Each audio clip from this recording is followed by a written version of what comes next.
Bertepatan pada hari Jumat Pahing, tanggal 18 November tahun 1938, RM. Imam Kus Supangat dilahirkan oleh Raden Ayu Kusmiaten dengan RM Ambar Koesensi di Madiun.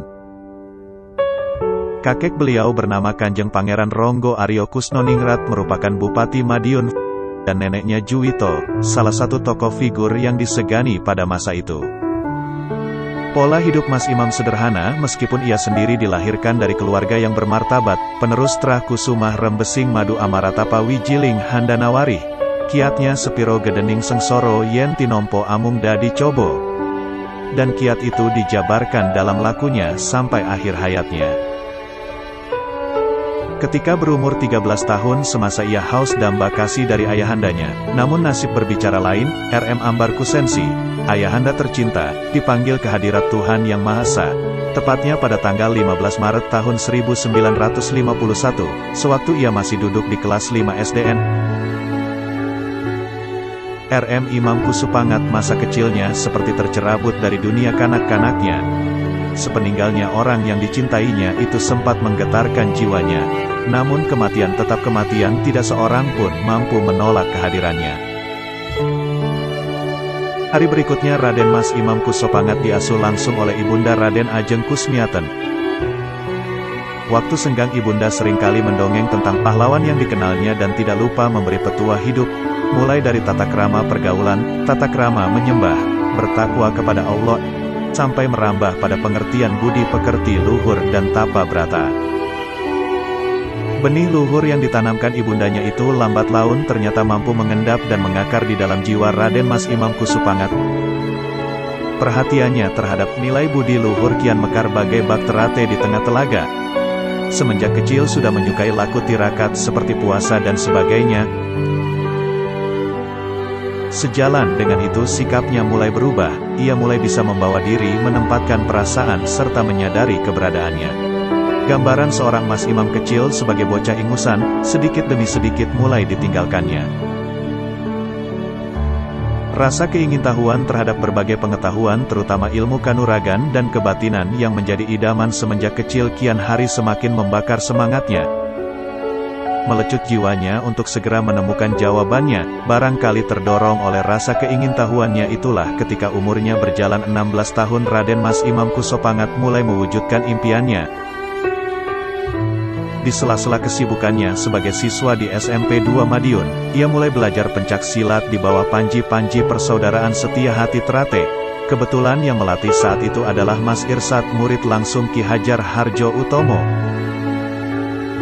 Selang 5 tahun kemudian setelah tamat dari SMA Nasional Madiun, ia berhasil menyelesaikan pelajaran di Persaudaraan Setia Hati Terate dan berhak menyandang gelar pendekar tingkat 1. Kelak ketika Mas Imam beranjak dewasa, beliau sempat dijuluki sebagai Pendita Wesi Kuning, yakni seorang yang berdedikasi tinggi karena dalam kamus hidupnya tidak ada kata menyerah dalam menghadapi tantangan. Ia teguh dalam pendiriannya yakni mengabdi pada sesama, sehingga orang-orang pun memberi julukan Pendita Wesi Kuning, yang mengacu pada warna wesi kuning sebagai senjata kedewataan yang melambangkan ketegaran, kesaktian, kewibawaan sekaligus keluhuran. Tahun 1985, ibu kandung Raden Mas Imam Kusupangat Ibu Kusmiatun meninggal dunia. Saat itu Mas Imam kelihatan berduka dan mengalami kesedihan sangat mendalam. Beliau bahkan sampai berpamitan kepada Mas Tarmaji ingin menyusul ibunda tercintanya. "Saya mau nyusul Ibu Dik," kata Mas Imam. Ini adalah untuk kedua kalinya Mas Imam pamit pada Mas Maji. Dulu saat adik kandung beliau Mas Gegot meninggal dunia pada tahun 1966, beliau juga mengutarakan niatnya menyusul adik tercinta ke alam baka.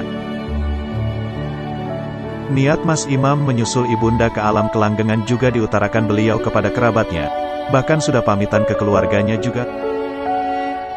Melihat kemauan beliau, Mas Maji diminta merayu Mas Imam untuk mengurungkan niatnya.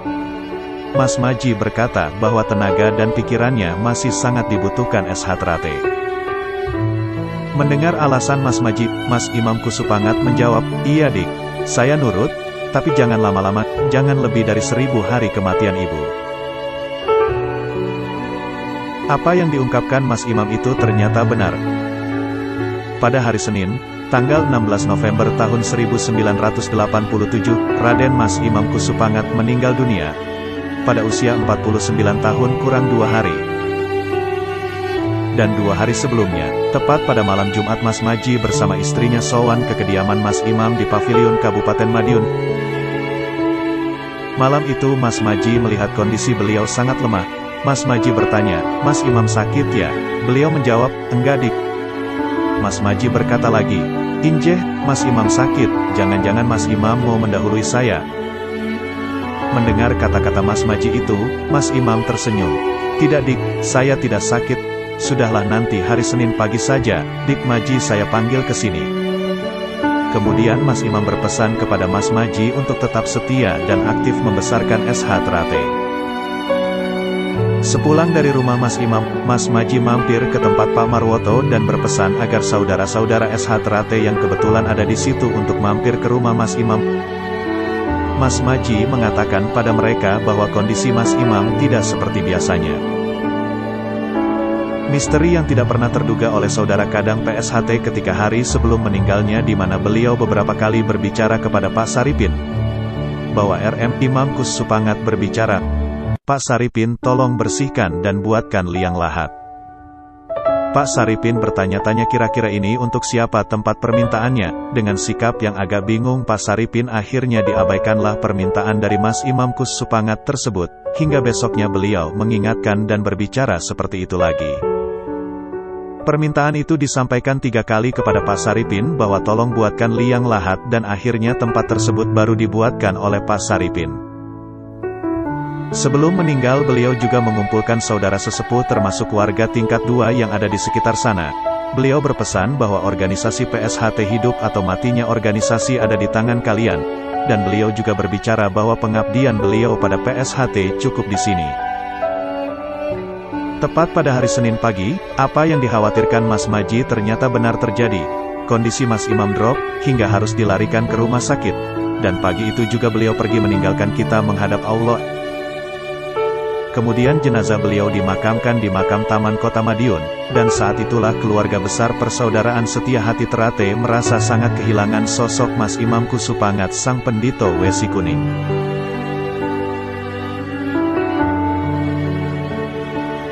Demikian video dari kami, kurang lebihnya mohon maaf. Cukup sekian dan terima kasih.